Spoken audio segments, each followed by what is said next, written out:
Bira produkzioak Andoainen dagoen ekoiztetxe bat da, ikusentzunezkoa, eta ni bertan grabaketa eta montaketa lanak egiten ditut. Galdakara etorri naiz labur metrai bat grabatzera, eta elkarrekin Eñau Tolosa gidoilaria eta nik egin dugu gidoi bat.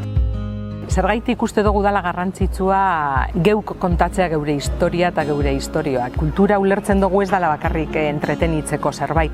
Osea, kulturaren bidez ulertu aldugu mundua, aldatu aldugu, gustatzen ez zaiguna, garatu egiten gara, pertsona edo kolektibo bezala.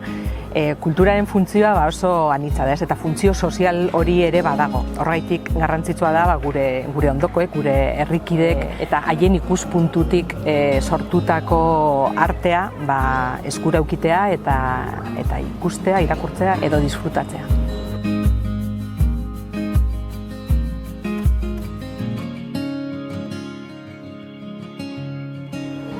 Galdakako udalaren helburuetako bat be izan da, pixkat kultura eskaintzea herriari ez bakarrik ikusle bezala, edo kontsumorako zerbait bezala. Bai proiektu honetan eta bai beste proiektu batzuetan saiatu gara bultzatzen sormen prozesu guztia ezagutaraztea edo. Zergaitik uste dugulako herritarrak hor parte baldin badira eta ikusten badute, bagian errazago izango dira etorkizuneko sortzaileak.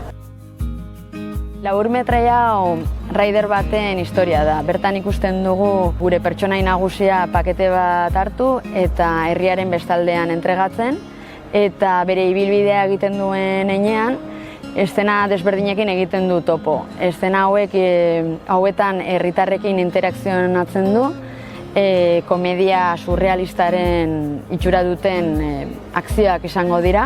Honen atzean lanaren inguruko kritika sozial bat dago.